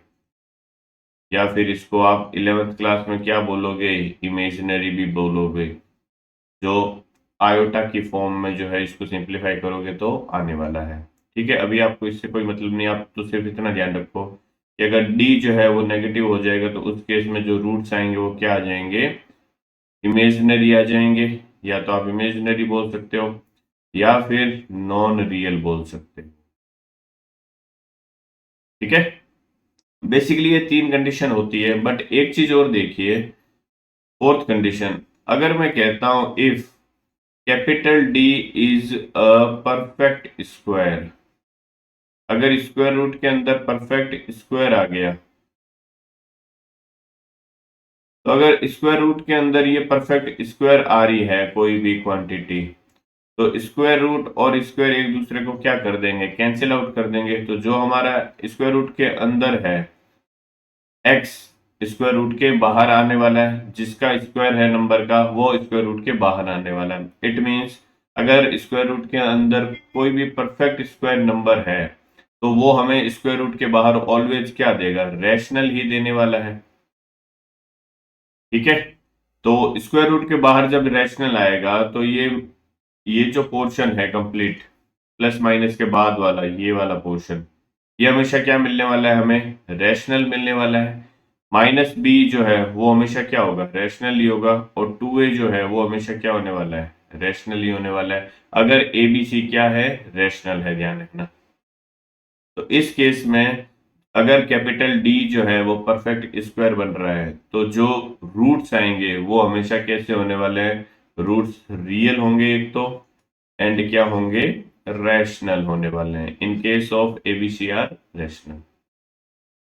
ठीक है, तो ये जो है चार बेसिक कंडीशन है आपकी नेचर ऑफ रूट से रिलेटेड। अब इन पे क्वेश्चन जो है वो किस तरीके से पूछा जाता है वो हम देख लेते हैं। तो जो फर्स्ट क्वेश्चन है जो मैंने यहाँ कंसीडर किया है, जो सीबीएसई 22-23 में पूछा है, इसमें हमें गिवन है if the quadratic equation 9x square plus bx plus 1/4 equal to 0 has equal roots, then the value of small b is. तो आपको स्मॉल b की वैल्यू फाइंड आउट करनी है। अब हमें ये क्वाड्रेटिक इक्वेशन दे रखी है, तो सबसे पहले तो इस क्वाड्रेटिक इक्वेशन को क्या करो, आप स्टैंडर्ड फॉर्म में कन्वर्ट कर लो। उसके लिए मैं क्या करूंगा, 4 को एलसीएम ले लूंगा। ठीक है, तो ये क्या आ जाएगा, देखिए 36 of x square plus 4 of B x plus 1, और इस पूरे के डिवाइड में आएगा 4, जो मैंने एलसीएम लिया है, इक्वल में क्या है, 0। 4 इक्वल के इस साइड क्रॉस मल्टीप्लाई होके क्या हो जाएगा, 0 हो जाएगा। तो आपके पास में अल्टीमेटली क्या आ गया, 36 of x square plus 4 of B x plus 1 equal to 0। अब आपको दे रखा है कि इस इक्वेशन के जो रूट्स हैं वो क्या है, इक्वल है। तो इक्वल रूट्स के लिए मैंने आपको बताया है जो डिस्क्रिमिनेंट है वो हमेशा क्या होना चाहिए, 0 के इक्वल होना चाहिए। मीन्स डिस्क्रिमिनेंट हमारा क्या होता है, बी स्क्वायर माइनस 4ac, इसकी वैल्यू 0 के इक्वल होनी चाहिए। तो अकॉर्डिंग टू क्वेश्चन आप क्या लिखोगे, कैपिटल डी इक्वल टू 0 होना चाहिए, और कैपिटल डी जो होता है वो बी स्क्वायर माइनस 4ac होता है, उसकी वैल्यू 0 के इक्वल होनी चाहिए। तो जो हमारा बी होता है स्टैंडर्ड फॉर्म में वो क्या होता है, जो x का कोफिशिएंट है वो स्मॉल b हो गया हमारा, जो एक्स स्क्वायर का कोफिशिएंट है वो स्मॉल a हो गया, और जो कांस्टेंट टर्म है वो हमारा क्या हो गया, स्मॉल c हो गया। तो बस वैल्यू इसमें सब्स्टिट्यूट करनी है। बी स्क्वायर क्या हो गया, 4 ऑफ b का whole square minus 4 times a की वैल्यू 36, c की वैल्यू 1 इक्वल टू 0। फर्दर इसको सिंप्लीफाई कर देंगे, 4b का होल स्क्वायर क्या हो जाएगा, 16 of b square minus 4 into 36 equal to 0। 4 देखिए ओवरऑल कॉमन आ जाएगा, ये क्या बनेगा 4 of b² minus 36 equal to 0। 4 को 0 को उस तरफ ट्रांसफर कर देंगे, 0 हो जाएगा। फर्दर कुछ कॉमन आ रहा है क्या? फर्दर 4 और कॉमन आ जाएगा, तो आपके पास में क्या बच जाएगा b² माइनस 9 इक्वल टू 0। 4 को वापस उस तरफ ट्रांसफर कर देंगे, तो अल्टीमेटली आपके पास में क्या आ गया b² इक्वल टू 9। दोनों तरफ स्क्वायर रूट लोगे तो b इक्वल टू क्या आ जाएगा +-3। ये आपके b की वैल्यू हो जाएगी, मींस ऑप्शन डी जो होगा वो इस केस में करेक्ट आंसर हो जाएगा। नेक्स्ट नेक्स्ट क्वेश्चन जो गिवन है वो आपको दे रखा है, the values of k for which the roots of quadratic equation x² + 4x + k equal to 0 are real. अब इस क्वाड्रेटिक इक्वेशन के x² + 4x + k equal to 0 के जो रूट्स है वो क्या गिवन है, हमें रियल दे रखे हैं। अब रियल रूट्स के लिए दो कंडीशन होती है आपके पास में, एक तो d 0 के इक्वल हो जाए तो उस केस में रूट्स रियल तो होंगे ही ना, और इक्वल भी हो जाएंगे।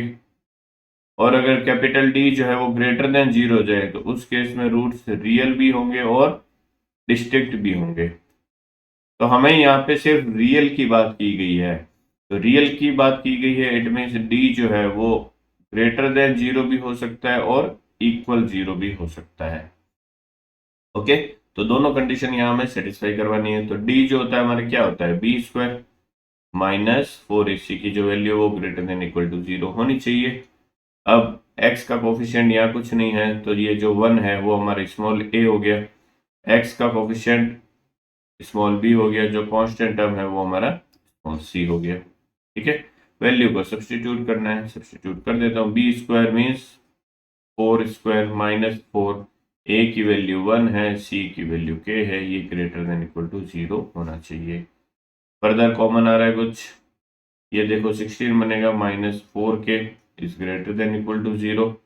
4 कॉमन आ गया, 4 minus of k is greater than equal to 0। अब 4 से दोनों तरफ हम इन इक्वेशन में अगर डिवाइड करते हैं तो पॉजिटिव नंबर से मल्टीप्लाई या डिवाइड करते हैं तो इन इक्वेशन के साइन में कोई भी चेंज नहीं होता। जब आप किसी नेगेटिव नंबर से मल्टीप्लाई या डिवाइड करते हो इन इक्वेशन को, तो इन इक्वेशन का जो साइन है वो चेंज हो जाता है। तो यहाँ इस इन इक्वेशन में मैं अगर 4 से डिवाइड करूंगा तो इन इक्वेशन के साइन में कोई भी चेंज नहीं आएगा। तो लेफ्ट हैंड साइड में अगर 4 से डिवाइड करूंगा तो ये सिर्फ 4 माइनस के बन जाएगा, ग्रेटर देन इक्वल टू 0, और 0 को मैं 4 से डिवाइड करूंगा तो वो 0 ही रहने वाला है। फर्दर इसमें से अगर मैं नेगेटिव कॉमन ले लेता हूँ, देखो माइनस कॉमन ले लिया मैंने, तो ये क्या बन जाएगा k-4 बन जाएगा, और वो ग्रेटर देन इक्वल टू 0 होने वाला है। ओके, अब मैं क्या कर देता हूँ, देखो -1 से मैं दोनों तरफ क्या कर दूं, मल्टीप्लाई कर दूं। तो मैंने अभी बताया अगर आप किसी नेगेटिव नंबर से मल्टीप्लाई या डिवाइड करते हैं तो इन इक्वेशन का साइन चेंज हो जाता है। तो -1 से अगर मैं मल्टीप्लाई करूंगा तो ये प्लस का हो जाएगा k-4। इन इक्वेशन का जो साइन यहाँ ग्रेटर देन इक्वल टू 0 है वो लेस देन इक्वल टू 0 हो जाएगा, और 0 को -1 से मल्टीप्लाई करोगे तो वो 0 ही होने वाला है। अब दोनों तरफ मैं क्या कर दूं, 4 को ऐड कर देता हूँ। दोनों तरफ अगर मैं +4 ऐड करता हूं तो 4 माइनस के +4 हो गया is less than equal to +4। ठीक है, ये -4 +4 कैंसिल हो गया, तो के की वैल्यू आपके क्या आ गई, लेस देन इक्वल टू 4 आ जाएगा। ठीक है, तो इस तरीके से आप इस क्वेश्चन को कर सकते हो। ऑप्शन बी जो होगा इस केस में हमारा करेक्ट आंसर हो जाएगा। नेक्स्ट जो हमारा 9th क्वेश्चन है वो क्या है, the two roots of the equation are. तो हमें इक्वेशन दे रखी है, हमें चेक करना है कि इस इक्वेशन के जो रूट्स हैं उनका नेचर क्या होने वाला है। तो रूट्स के नेचर के लिए सबसे पहले तो आप क्या करो, इसके कोफिशिएंट जो है वो फाइंड आउट कर लो। स्मॉल a जो है वो 3 है, स्मॉल b जो है -2√6 है। स्मॉल a जो होता है वो x² का कोफिशिएंट होता है, स्मॉल b जो होता है वो x का कोफिशिएंट होता है, और जो स्मॉल c होता है वो हमारा क्या होता है, कांस्टेंट टर्म होता है। अब नेचर ऑफ रूट्स के लिए मैंने आपको बताया डिस्क्रिमिनेंट फाइंड आउट करना पड़ता है, और डिस्क्रिमिनेंट जो होता है वो हमारा क्या होता है, b² - 4ac के इक्वल होता है।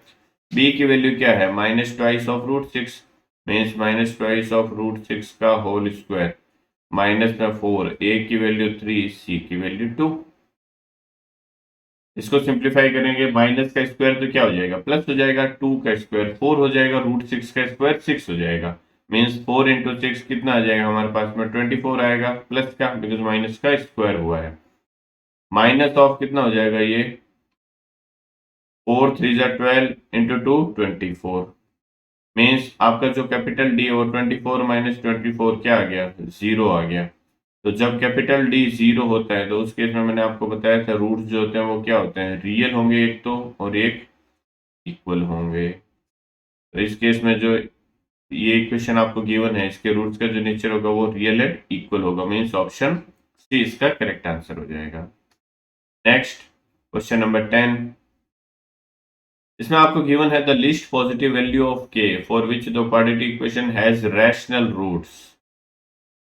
आपको स्मॉल के की लीस्ट वैल्यू फाइंड आउट करनी है जिसके लिए जो इक्वेशन हमें गिवन है उसके रूट्स का जो नेचर है वो क्या होना चाहिए, रैशनल होना चाहिए। तो मैंने आपको अभी बताया था कि कोई भी क्वाड्रेटिक इक्वेशन के रूट्स जो है वो रैशनल कब होंगे, जब उसका जो डिस्क्रिमिनेंट है वो क्या हो, एक परफेक्ट स्क्वायर होना चाहिए।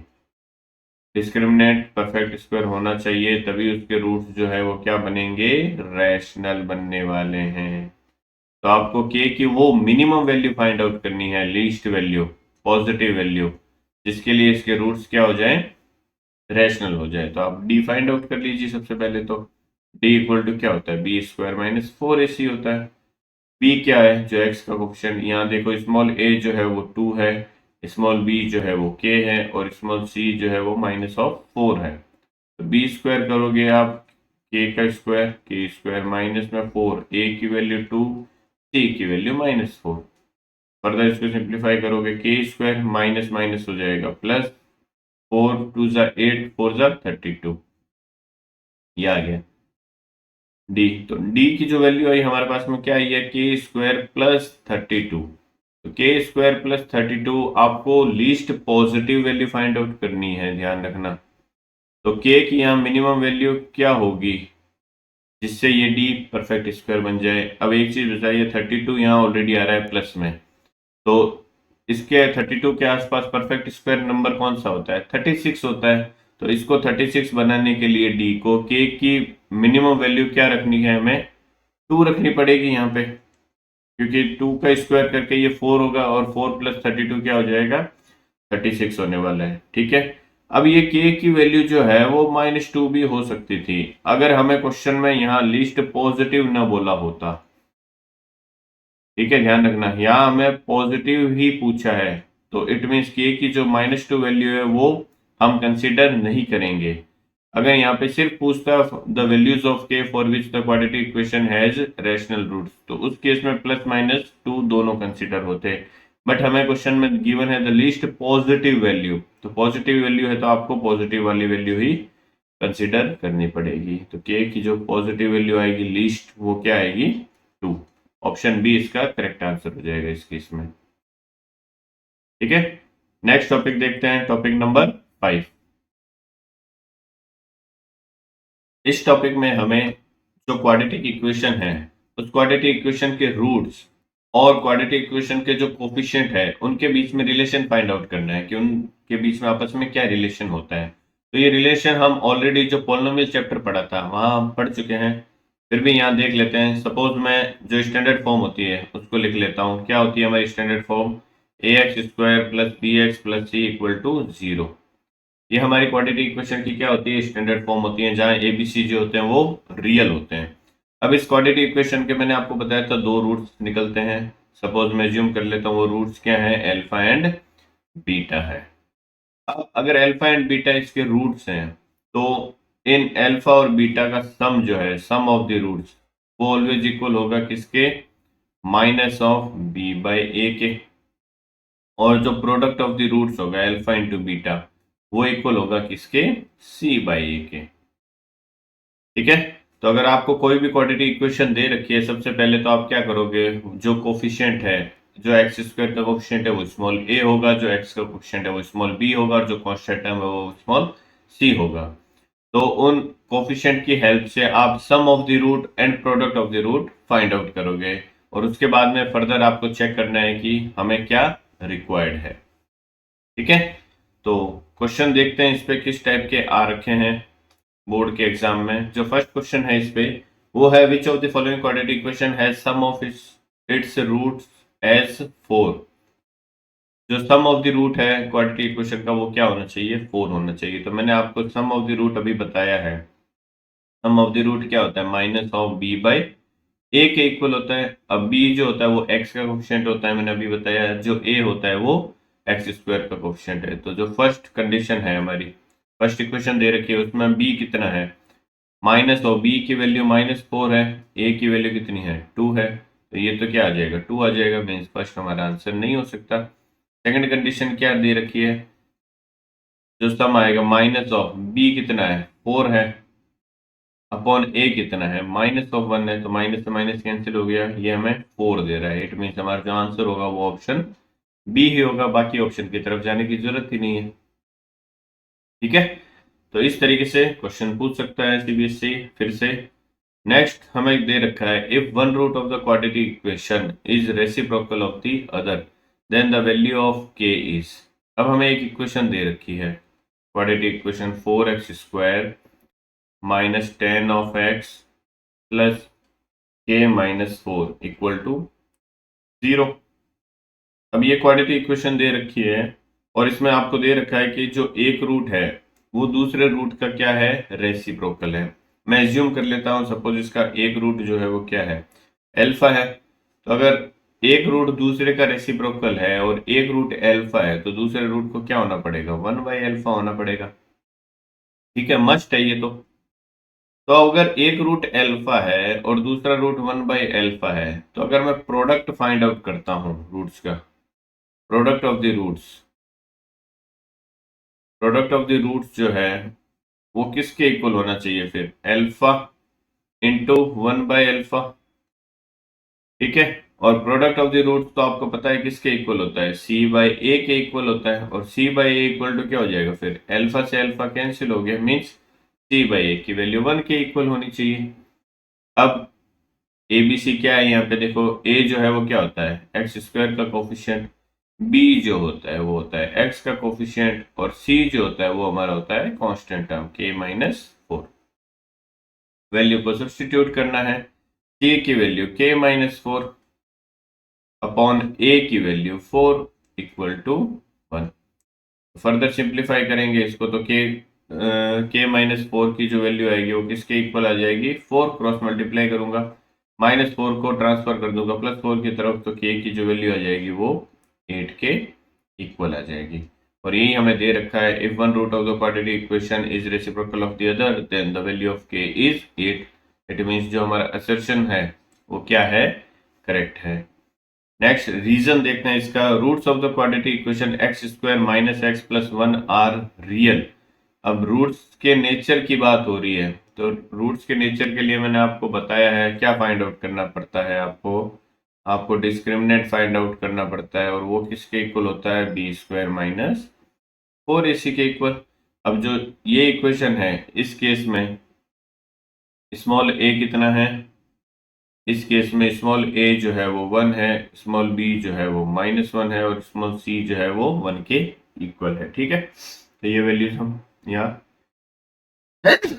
सॉरी ये वैल्यू हम यहाँ सब्स्टिट्यूट करेंगे। तो b की जो वैल्यू है वो -1 है, -1 का स्क्वायर -4, a की वैल्यू 1 है और c की वैल्यू भी 1 है। तो सिंप्लीफाई करने पे d की वैल्यू -1 का स्क्वायर 1 हो गया, minus of 4 into 1 into 1 means 4 हो गया। तो कैपिटल D जो है वो क्या आ गया, -3 आ गया यहाँ पे। इट मीन्स कैपिटल D जो है वो लेस देन 0 आ रहा है। तो जब भी लेस देन 0 आएगा तो रूट्स कैसे होंगे उसके, नॉन रियल या फिर इमेजिनरी होंगे। बट हमें जो रीजन है वो क्या दे रखा है कि इसके रूट्स रियल है। तो सबसे पहले तो ये रीजन ही गलत है। दूसरा, ये इक्वेशन अलग है, ये इक्वेशन अलग है, तो ये कहीं इससे लिंक ही नहीं कर रही। ठीक है, तो ये एक्सप्लेनेशन तो वैसे भी नहीं होगा। बाई चांस अगर ये सही भी हो जाता, अगर यहाँ पे इमेजिनरी भी दे रखा होता तो ये रीजन सही हो जाता। बट क्या ये कहीं रीजन जो है वो असर्शन को जस्टिफाई कर रहा है, क्या नहीं कर रहा होता। ठीक है, तो इस तरीके से आप इस क्वेश्चन को सॉल्व करोगे सेशन रीजन वालों को। नेक्स्ट जो है हमारा टॉपिक नंबर 6। क्या है टॉपिक 6 देखते हैं। इसमें हमें गिवन है कि जो क्वाड्रेटिक इक्वेशन है वो हमें फाइंड आउट करनी है जब आपको सम ऑफ द रूट्स दे रखा है और प्रोडक्ट ऑफ द रूट्स दे रखा है। अभी तक हमें क्या दे रखा था, हमें क्वाड्रेटिक इक्वेशन गिवन थी और उस क्वाड्रेटिक इक्वेशन से पहले तो हमने क्या किए, फैक्टराइजेशन मेथड से रूट फाइंड आउट किए और उसके बाद जो लास्ट टॉपिक था हमारा, हमने वहां से सम ऑफ द रूट्स और product of the roots find out किए हैं। अब उसका उल्टा पूछ रहा है, मीन्स हमें क्या दे रखा है, सम ऑफ द रूट्स दे रखा है और प्रोडक्ट ऑफ द रूट्स दे रखा है और हमें क्वाड्रेटिक इक्वेशन फाइंड आउट करनी है। तो ये हमने पॉलिनोमियल के चैप्टर में भी किया था। जब भी आपको sum of the roots given है, means alpha plus beta given है, या product of the roots given है, means alpha into beta given है, या फिर आपको अल्फा और बीटा सेपरेटली गिवन है तो भी आप सम निकाल सकते हो, दोनों को ऐड कर दोगे, प्रोडक्ट निकाल सकते हो, दोनों को मल्टीप्लाई कर दोगे। ठीक है, मीन्स या तो आपको सम दे रखा हो या प्रोडक्ट दे रखा हो या फिर इंडिविजुअल रूट्स दे रखा हो, तो इन तीनों केस में आप क्या करोगे, क्वाड्रेटिक इक्वेशन को फाइंड आउट करोगे। तो क्वाड्रेटिक इक्वेशन को फाइंड आउट करने के लिए क्या है, formula x square minus sum of the roots, sum of the roots of x plus product of the roots, product of the roots equal to 0। Further इसको मैं अगर सब्स्टिट्यूट करता हूँ, सम ऑफ द रूट्स क्या हो जाएगा, alpha plus beta of x plus product of the roots alpha into beta equal to 0। तो देखो आप, मैंने आपको एक चीज बताई थी कि सम ऑफ द रूट्स जो होता है वो माइनस बी बाई ए के इक्वल होता है, प्रोडक्ट ऑफ द रूट्स जो होता है वो सी बाई ए के इक्वल होता है। तो अगर मैं ये वैल्यूज यहाँ पुट करूंगा तो जो हमारी स्टैंडर्ड फॉर्म है वो स्टैंडर्ड फॉर्म ही हमें मिल जाएगी। कैसे, x square minus alpha plus beta minus of b by a of x plus alpha into beta c by a equal to 0। ए मैं एलसीएम ले लूंगा, यहाँ पे ए एलसीएम आ गया तो ये क्या आ गया, A X square minus minus plus of B x plus C equal to 0। A को इस तरफ ट्रांसफर करोगे तो आपकी जो इक्वेशन हो जाएगी A X square plus B x plus C equal to 0। जो स्टैंडर्ड फॉर्म होती है वही आपको मिल जाएगी यहाँ पे। ठीक है, तो जब भी रूट्स गिवन है इंडिविजुअल या फिर सम एंड प्रोडक्ट दे रखा है रूट्स का, तो इस फॉर्मूले से आप direct quadratic equation find out कर सकते हो। क्वेश्चन देख लेते हैं सीबीएसई ने किस तरीके से पूछे हैं इस टाइप के क्वेश्चंस के लिए। तो जो फर्स्ट क्वेश्चन है इसमें question number 13, a quadratic equation whose roots are 2 plus root 3 and 2 minus root 3। Means इस बार आपको जो रूट्स हैं वो सर्ड्स की फॉर्म में दे रखे हैं या इरेशनल रूट्स दे रखे हैं। तो सबसे पहले तो आपको ये सपोज अल्फा हो गया तो ये क्या है, बीटा हो गया। इंडिविजुअल रूट्स दे रखे हैं तो मैंने आपको बताया इंडिविजुअल रूट्स अगर दे रखे हैं तो सबसे पहले आप क्या फाइंड आउट करोगे, sum of the roots find out करोगे। तो सम क्या हो जाएगा, 2 प्लस रूट 3 प्लस में 2 minus root 3 plus root 3 minus root 3 को कैंसिल आउट कर देगा, 2 प्लस 2 क्या हो जाएगा 4। It mean sum of the roots तो क्या आना चाहिए, 4 आना चाहिए और प्रोडक्ट ऑफ द रूट्स क्या आना चाहिए, 2 plus root 3 into 2 minus root 3। Means ये देखो क्या बन रहा है, ये a प्लस बी बन रहा है और ये a माइनस बी बन रहा है। तो इसको आइडेंटिटी क्या होती है, ए स्क्वायर माइनस बी स्क्वायर होती है। इट मीन्स 2 का स्क्वायर माइनस रूट 3 का स्क्वायर।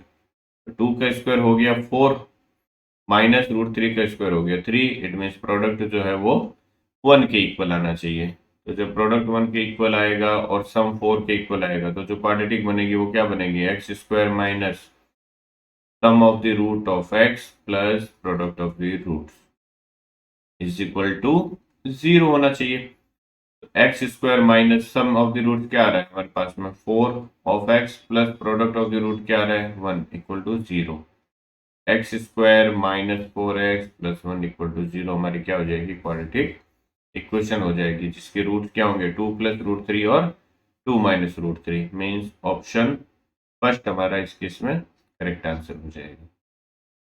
ठीक है, एक चीज ध्यान रखना, जब भी इरेशनल रूट्स होते हैं वो हमेशा कॉन्जुगेट पेयर की फॉर्म में ही होते हैं। मीन्स अगर एक रूट आपका ए प्लस रूट बी है तो दूसरे रूट को ए माइनस रूट बी होना ही पड़ेगा, ध्यान रखना। ठीक है। अगर किसी क्वाड्रेटिक इक्वेशन के जो कोफिशिएंट है वो रैशनल है तो उस क्वाड्रेटिक इक्वेशन के जो अगर एक रूट इरेशनल बन रहा है तो फिर दूसरा जो रूट बनेगा वो इस इरेशनल रूट का क्या होगा, कॉन्जुगेट पेयर होगा। ठीक है। एक रूट अगर ए प्लस रूट बी है तो दूसरा रूट ए माइनस रूट बी होने वाला है। अगर एक रूट 5 माइनस रूट 3 है तो दूसरे रूट को 5 प्लस रूट 3 होना पड़ेगा, ध्यान रखना। ठीक है, कॉन्जुगेट पेयर का यही मतलब होता है। नेक्स्ट नेक्स्ट क्वेश्चन दे रखा है, असर्शन आपको गिवन है, if 5 plus root 7 is the root of the quadratic equation with rational coefficient then its other root. ये हमने अभी पढ़ा है कि अगर एक रूट जो है ए प्लस रूट बी होता है तो दूसरे रूट को ए माइनस रूट बी होना पड़ेगा अगर क्वाड्रेटिक इक्वेशन के जो कोएफिशिएंट है वो क्या है, रैशनल है। तो इट मींस असर्शन जो है वो करेक्ट है। नेक्स्ट क्या कह रहा है, reason surd roots of a quadratic equation with rational coefficient occur in conjugate pair. बिल्कुल सही है रीजन।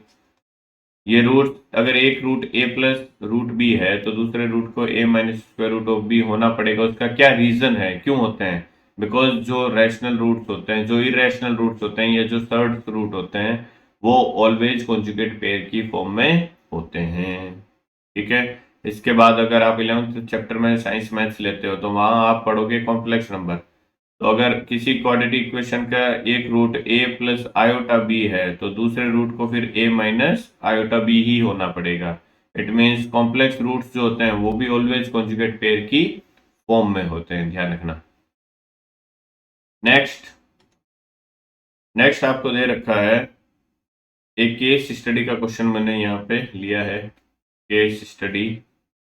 ठीक है, क्या दे रखा है देखो, while designing the school yearbook a teacher asked the student that the length and width of a particular photo is increased by x units each to double the area of a photo। ठीक है। the original photo is 80 centimetre long and 12 centimetre wide, means rectangular photo है original, और इसकी length और width को क्या कर दिया, x यूनिट से इंक्रीज कर दिया। तो मैं यहाँ पे सपोज एक रेक्टेंगल एज्यूम कर लेता हूँ। सपोज ये जो है वो ईयर बुक है। ठीक है। अब क्या कर रहा है, स्टार्टिंग में सपोज ये 18 सेंटीमीटर था। एक सेकेंड, लेंथ और विड्थ दोनों को क्या कर रहा है, वो एक्स एक्स मीटर इंक्रीज कर रहा है ना। तो सपोज स्टार्टिंग में इसकी लेंथ जो है वो कुछ इस टाइप से थी। सेकेंड, जो स्टार्टिंग में लेंथ थी वो सपोज इतनी थी, विड्थ जो थी। ठीक है। और लेंथ जो है वो सपोज कितनी थी, इतनी थी। अब ये x क्या कर दिया, इंक्रीज कर दिया विड्थ में, और x जो है वो लेंथ भी इंक्रीज कर दी। तो पहले जो लेंथ थी वो कितनी थी, 18 सेंटीमीटर थी, और जो विड्थ थी वो कितनी थी, 12 सेंटीमीटर। ये हमें दे रखा है क्वेश्चन में। आगे क्या कर रहा है, each to double the area. तो जो पहले एरिया आ रहा था उसका एरिया अब x यूनिट लेंथ और विड्थ इंक्रीज करने के बाद में जो नया एरिया बना है वो क्या हो गया, डबल हो गया। इट मीन्स अगर आपको एरिया फाइंड आउट करना है रेक्टेंगल का, एरिया ऑफ द रेक्टेंगल क्या होता है, लेंथ इंटू विड्थ होता है। मीन्स पहले जो एरिया था वो क्या था, लेंथ 18 इंटू विड्थ 12 हो गया। अब जो नया एरिया आया है x यूनिट इंक्रीज करने के बाद में वो क्या हो जाएगा, देखो न्यू एरिया, लेंथ क्या हो गई 18 प्लस एक्स हो गई, इंटू विड्थ क्या हो गया 12 प्लस एक्स। तो जो ये नया एरिया बना है वो ट्वाइस हो गया पहले वाले एरिया का, मीन्स 18 इंटू 12 का ट्वाइस। ये हमें क्वेश्चन में गिवन है। क्या कह रहा है क्वेश्चन आगे, based on the above information answer the following question. First, right N algebraic equation depicting the above information. तो ये तो हमने लिख दी ऑलरेडी। ठीक है। तो area after change in x units in both length and width. ठीक है। तो ये क्या हो गया आपका नया एरिया फाइंड आउट हो गया और हमने एल्जेब्रिक फॉर्म में इसको क्या कर दिया, लिख भी दिया है। इसको आप फर्दर सिंप्लीफाई करके भी लिख सकते हो। Right the corresponding quadratic equation in standard form. तो क्वाड्रेटिक इक्वेशन को स्टैंडर्ड फॉर्म में कन्वर्ट करना है तो इसको आप क्या कर दो, सिंप्लीफाई कर दोगे। तो 18 ही लिख दो आप, ये 18 × 12 हो गया, ठीक है। प्लस क्या आ जाएगा 18 × x 18x, प्लस क्या आ जाएगा 12 × x 12x, प्लस क्या आ जाएगा x और इसकी वैल्यू जो है वो इक्वल होगी किसके, 18 इंटू ट्वाइस ऑफ 18 × 12 के, ठीक है। तो ये 18 × 12 जो है यहाँ वाला, ये इक्वल के उस साइड जाएगा तो ट्वाइस ऑफ 18 × 12 से सब्ट्रैक्ट हो जाएगा। तो ओवरऑल आपके पास में क्या बचेगा, 18 × 12 ही बचने वाला है। ओके, तो फर्दर देखो ये जो इसका लेफ्ट हैंड साइड है वो क्या बन जाएगा, एक तो x² का टर्म आएगा प्लस x का क्या क्या टर्म आएगा, 18x + 12x मीन्स 30x आएगा, ठीक है। और इक्वल के उस साइड क्या आ जाएगा 18 × 12, तो उस 18 × 12 को इक्वल के लेफ्ट हैंड साइड लेके आऊंगा तो माइनस में आ जाएगा। और 18 × 12 कितना हो जाएगा, 18 × 10 होता है 180 और प्लस 36 और कर दूंगा तो 216 हो जाएगा, ये इक्वल टू 0। तो ये क्या हो जाएगी, करेस्पॉन्डिंग क्वाड्रेटिक इक्वेशन आ जाएगी जो इस सिचुएशन को या इस कंडीशन को रिप्रेजेंट करने वाली है, ठीक है। नेक्स्ट इसमें जो थर्ड क्वेश्चन है वो देख लेते हैं, वो शायद इस क्वाड्रेटिक इक्वेशन के हमें रूट्स फाइंड आउट करवाएगा। क्या कह रहा है, ओके ये हमने यहाँ दे रखा है ऑलरेडी, क्वेश्चन में हमने वहां बना लिया, कोई बात नहीं। नेक्स्ट क्या दे रखा है, what should be the new dimensions of the enlarged photo. तो जो न्यू डायमेंशन होगा उसका, न्यू फोटो जो बनेगा उसकी डायमेंशन आपको फाइंड आउट करनी है। तो न्यू डायमेंशन कैसे निकलेगा, जब हम ये x की वैल्यू फाइंड आउट करेंगे, मीन्स हमें, मैंने बोला था रूट्स फाइंड आउट करने हैं। तो इक्वेशन हमारी क्या है, x² + 30x - 216, ये हमारी इक्वेशन है x² - 30x, x² + 30x - 216 है, plus 30x - 216 is equal to 0। तो क्वाड्रेटिक इक्वेशन के रूट्स फाइंड आउट करने हैं, दो तरीके हैं, या तो आप फैक्टराइजेशन यूज लो या फिर श्रीधराचार्य फॉर्मूला यूज लो। फैक्टराइजेशन इजी रहता है, क्या करते हैं हम, जो कांस्टेंट टर्म है उसको x² वाली टर्म से मल्टीप्लाई करते हैं, तो ये क्या आ जाएगा -216 ऑफ x²। अब इसको दो पार्ट में स्प्लिट करना है और दोनों पार्ट इस तरीके के होने चाहिए कि मल्टीप्लाई करने पे -216 x² आए और ऐड करने पे क्या है 30 ऑफ x आना चाहिए प्लस का। तो क्या क्या पार्ट हो जाएंगे, 36 और 6 हो जाएगा, बिकॉज 36 × 6 क्या होता है 216 होता है। 36 का एक ऐसा टेबल है जो आपको बहुत यूजफुल होगा through out your entire career, ध्यान रखना। तो 36 का टेबल आपको याद होना चाहिए एटलीस्ट। 36 × 6 216 होता है, हमें माइनस का चाहिए, ठीक है। तो दोनों में से कोई एक माइनस का होगा, अब किसको लूंगा, एडिशन करने पे प्लस 30x आना चाहिए, तो 36 को मैं प्लस का ले लेता हूँ, 6 को क्या ले लो, माइनस का। तो 36x और -6x क्या हो जाएंगे, -216 के x² के दो पार्ट हो जाएंगे। तो 30x की जगह मैं फिर क्या रखूंगा, x² + 36 of x -6 of x -216 equal to 0। First two term से कॉमन क्या आ रहा है, x + 36 हो जाएगा। लास्ट टू टर्म से क्या कॉमन आ रहा है, -6, ये हो जाएगा x + 36 इक्वल टू 0। ओवरऑल क्या कॉमन आ रहा है, x + 36 ओवरऑल कॉमन आ रहा है। फर्स्ट टर्म में x बच गया, सेकंड टर्म में -6 बच गया इक्वल टू 0। तो एक बार आप x + 36 को क्या रखोगे 0 के इक्वल, तो x की वैल्यू -36 आएगी। एक बार x - 6 को 0 के इक्वल पुट करोगे तो x की वैल्यू जो है वो +6 आ जाएगी। x की वैल्यू क्या -6 हो सकती है, क्या नहीं हो सकती, बिकॉज x क्या है, एक डायमेंशन है, या फिर मैं ये कह सकता हूँ कि लेंथ है, और लेंथ कभी भी नेगेटिव नहीं हो सकती। तो x की ये जो वैल्यू है -36, ये क्या हो जाएगी, रिजेक्ट हो जाएगी। तो x की जो वैल्यू आएगी वो 6 आएगी। तो जब x की वैल्यू 6 आ जाएगी तो जो न्यू डायमेंशन है, लेंथ कितनी हो जाएगी, 18 + 6 मीन्स 24। और जो विड्थ है वो क्या हो जाएगी 12 प्लस 6 मीन्स 18। ठीक है, तो न्यू डायमेंशन जो होगी वो क्या हो जाएगी 24 सेंटीमीटर एंड 18 सेंटीमीटर। ठीक है, इसी के ओर में हमें एक और क्वेश्चन देख रखा है, can any rational value of x make the new area equal to 220 centimetre. क्या एक्स की ऐसी कोई वैल्यू हो सकती है जो एरिया को क्या कर दे 220 सेंटीमीटर स्क्वायर बना दे, ऐसी कोई रैशनल वैल्यू। ठीक है, तो अब हमारे पास में देखो एक्स डायमेंशन अगर मैं बढ़ा देता हूँ, एक्स सेंटीमीटर से दोनों लेंथ को अगर मैं बढ़ा देता हूँ, तो हमारा जो एरिया है वो क्या बनना चाहिए 220 सेंटीमीटर स्क्वायर बनना चाहिए। एरिया अगर मैं फाइंड आउट करूंगा तो लेंथ हमारी क्या हो जाएगी इस केस में 18 प्लस एक्स, और विड्थ क्या हो जाएगी 12 प्लस एक्स। तो ये क्या होना चाहिए 220 के इक्वल होना चाहिए। तो यहां से मैं एक्स की वैल्यू चेक कर लूंगा अगर फाइंड आउट होती है तो, अदरवाइज मैं क्या कर लूंगा नेचर चेक कर लूंगा। ठीक है, तो सबसे पहले तो क्या करेंगे, इसको सिंप्लीफाई करेंगे। 18 इंटू 12 कितना हो गया 216 plus 18x plus 12x plus x square equal to 220 आ गया आपके पास में। 220 को लेफ्ट हैंड साइड लेके आओगे तो ये क्या बन जाएगा, देखो एक्स स्क्वायर प्लस 18 और 12 30 ऑफ एक्स, और प्लस का 216 है, ये माइनस का 220 आएगा तो माइनस का क्या हो जाएगा 4 इक्वल टू 0। ये आपके पास में क्या आ गई क्वाड्रेटिक आ गई। क्या इस क्वाड्रेटिक के रूट जो है वो रैशनल होंगे या नहीं होंगे, तो उसके लिए हम क्या चेक करेंगे कैपिटल डी चेक करेंगे।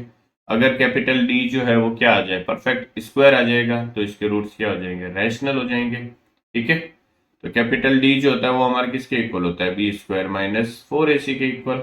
बी क्या होता है जो एक्स का कोफिशियंट है मीन्स 30 का होल स्क्वायर माइनस 4, ए की वैल्यू 1 है, सी की वैल्यू -4 है। तो ये क्या हो जाएगा 30 का स्क्वायर हो गया 900 और माइनस माइनस हो गया प्लस, 4 इंटू 4 16। तो जो कैपिटल डी की वैल्यू आ रही है वो हमारी क्या आ रही है 916 आ रही है। 916 जो है क्या परफेक्ट स्क्वायर है क्या। अब 900 जो होता है, जो 900 है वो किसका स्क्वायर होता है 30 का स्क्वायर होता है। ठीक है, 4 जो है वो 16 जो है वो 4 का स्क्वायर होता है। बट क्या 916 एक परफेक्ट स्क्वायर है, नहीं है, ध्यान रखना। बिकॉज 30 के बाद में 31 आता है नंबर। ठीक है, और अगर आप 31 का स्क्वायर देखोगे तो वो क्या आता है 916 नहीं आता, वो 961 आता है। ठीक है, अगर आप 31 का स्क्वायर फाइंड आउट करोगे तो ये क्या हो गया 1 3 इंटू 3 और 9 169। ओके, तो 916 नहीं होता, ये होता है 961।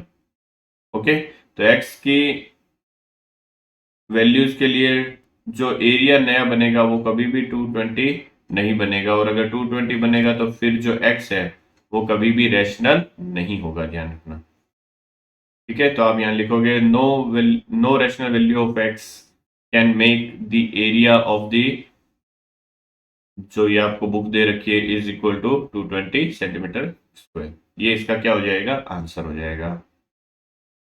नेक्स्ट आपको क्या दे रखा है, प्रैक्टिस क्वेश्चन दे रखे हैं, आप इन क्वेश्चंस को सॉल्व कीजिए।